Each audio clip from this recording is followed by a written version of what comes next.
Next देखिए, ये non homogeneous का लास्ट क्वेश्चन है।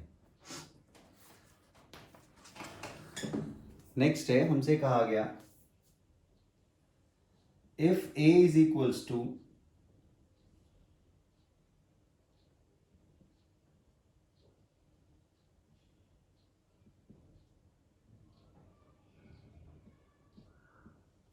then find A inverse. Using A inverse, solve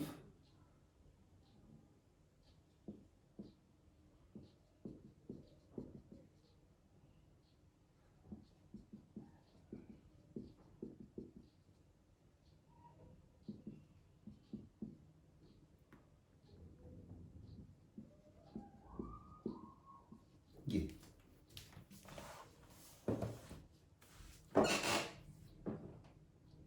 ठीक, हमसे कहा गया कि भैया A ये है, इसका इन्वर्स निकालो। पहले तो ये काम करो और फिर उसको यूज करके इन इक्वेशन को सॉल्व करके दिखाओ। उसको यूज करके ही सॉल्व करना और कोई तरीके से नहीं। तो चलिए इसका इन्वर्स निकालते हैं। पहला काम तो हमारे लिए यही है। इन्वर्स के लिए हमें चाहिए कोफैक्टर्स। बड़ी सी हेडिंग डालो, कोफैक्टर्स, और यहां पे आप सारे कोफैक्टर्स लिख दीजिए। सबको मालूम है क्या शॉर्ट ट्रिक है कोफैक्टर्स की? वो कोफैक्टर्स आप निकाल के यहां पे पुट कर दीजिए। तो इसके कोफैक्टर्स निकाल लेते हैं भाई। यहां पे 3 2 -1 -2 1 2 1 -3 1। ऊपर की दो रोज को रिपीट किया जाए, शुरू के दो कॉलम को रिपीट किया जाए।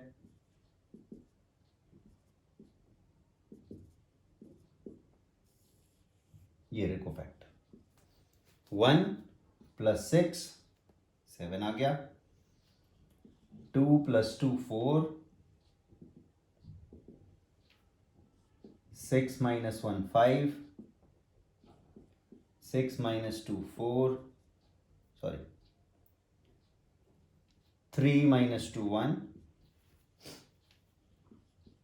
3 + 1 ये 4 है, और 2 माइनस माइनस प्लस हो जाएगा। 9 तो 11, 4 + 1 5, +2 - 6 -4, एंड 3 + 4 7। राइट, तो ये आ गए हमारे सारे के सारे कोफैक्टर्स।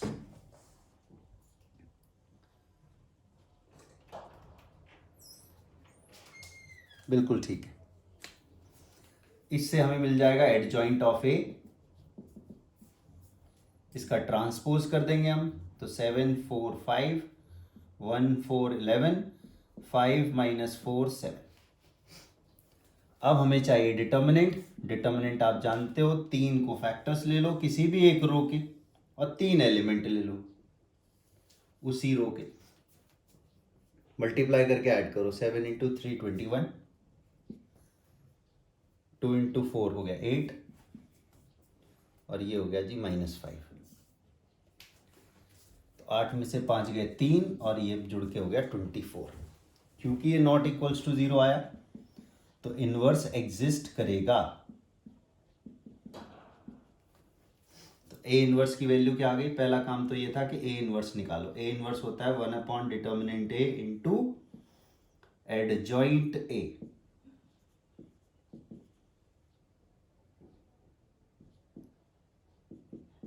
ये आ गया इसका ए इनवर्स। अब हमसे कहा गया भाई इक्वेशन को भी सॉल्व करना है। इक्वेशंस भी सॉल्व करके दो आप।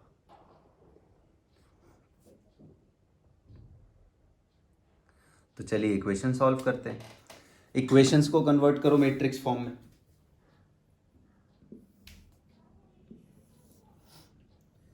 ये इक्वेशंस, इनको कन्वर्ट करते हैं मैट्रिक्स फॉर्म में। 3 - 2 1, 2 1 -3, -1 2 1। फिर आएगा वेरिएबल वर्टिकल फॉर्म में, और फिर 2 - 5 और 6। अब इस वाले मैट्रिक्स का कुछ ना कुछ रिलेशन होगा इस गिवन मैट्रिक्स से, तभी तो इसको यूज करके सॉल्व होगा। अगर इसका कोई रिलेशन ही नहीं है तो कैसे सॉल्व होगा? तो जरा गौर से देखो इस मैट्रिक्स का क्या रिलेशन है इस ऊपर वाले मैट्रिक्स से। तो अगर मैं यहाँ पढ़ूँ, इसकी पहली रो 3 2 -1, इसका पहला कॉलम 3 2 -1, इसकी दूसरी रो -2 1 2, इसका दूसरा कॉलम -2 1 2, तीसरी रो 1 -3 1, तीसरा कॉलम 1 -3 1। तो आपको साफ नज़र आ रहा है कि ये जो ए है उसका ये ट्रांसपोज है। हमें जो इक्वेशन सॉल्व करनी है उसमें जो कोफिशिएंट मैट्रिक्स आया वो आया एक्चुअली जो गिवन मैट्रिक्स था उसका transpose. So this is A dash, this is X, this is B. So what is the value of X? A transpose का इनवर्स। अब एक सीधी सीधी प्रॉपर्टी है, सिंपल प्रॉपर्टी है, आप लोग वैसे भी सोच सकते हैं। इस ए का इनवर्स ये है और ए का ट्रांसपोज है ये, तो इसका इनवर्स क्या होगा? इसके इनवर्स का ट्रांसपोज। क्यों भाई? इसका उल्टा करके ये बनेगा, तो इसके इनवर्स का उल्टा करके इसका इनवर्स बन जाना चाहिए। और प्रॉपर्टी वाइज लिखूं तो इसको ऐसे लिखेंगे, ए ट्रांसपोज का इनवर्स होता है ए इनवर्स का ट्रांसपोज। तो बस हमें इसका ट्रांसपोज यहां पे यूज करना है। देखो भाई, बाहर वाले नंबर का तो कुछ नहीं होगा, 1/24 वो तो कांस्टेंट है, स्केलर है, तो ऐसे ही रहेगा। अब बस आपको इस मैट्रिक्स का इनवर्स वाले का ट्रांसपोज यहाँ पे यूज कर लेना है और मल्टीप्लाई करते ही XYZ की वैल्यू आ गई, आपकी इक्वेशन सॉल्व हो गई। ठीक, केवल इस इनवर्स का ट्रांसपोज। देखो ए इनवर्स जो आपने निकाला उसका ट्रांसपोज, तो 7 1 5 4 4 -4 5 11 7। बी आपको मालूम है 2 - 5 6, मल्टीप्लाई करो और 24 से डिवाइड करो, वैल्यू आ गई। बताओ बात समझ में आ गई? सिंपल थी। इस बार क्वेश्चन देखो कैसे पूछा गया। पहले एक मैट्रिक्स दिया गया है, बोला इस मैट्रिक्स का इन्वर्स निकाल के दो पहले, तो ये रहा, और फिर उसको यूज करके इन इक्वेशन को सॉल्व करना। तो पहले हमने इसका इन्वर्स निकाला, फिर अपनी इक्वेशन को ट्रांसफॉर्म करा मैट्रिक्स में, फिर देखा इसका कुछ ना कुछ रिलेशन ज़रूर होना चाहिए इससे, तभी इसको यूज़ कर पाएंगे हम।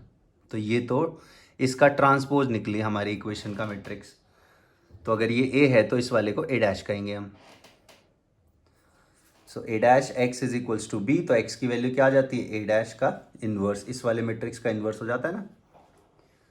तो ये प्रॉपर्टी है कि ए के ट्रांसपोज का इन्वर्स बराबर होता है ए इन्वर्स का ट्रांसपोज। इनको आप अंदर बाहर चेंज कर सकते हैं। तो ए इन्वर्स हमारे पास था, वो ए इन्वर्स की वैल्यू हमने यहाँ पे पुट की, डैश लग रहा था तो ट्रांसपोज करा दिया और बी से इंटू करा दिया, राइट। तो लास्ट केस खत्म हुआ। इसके बाद है होमोजीनियस इक्वेशन। फटाफट अभी 2 मिनट लगेंगे उनको कंप्लीट कराने में, ये आप नोट कर लो।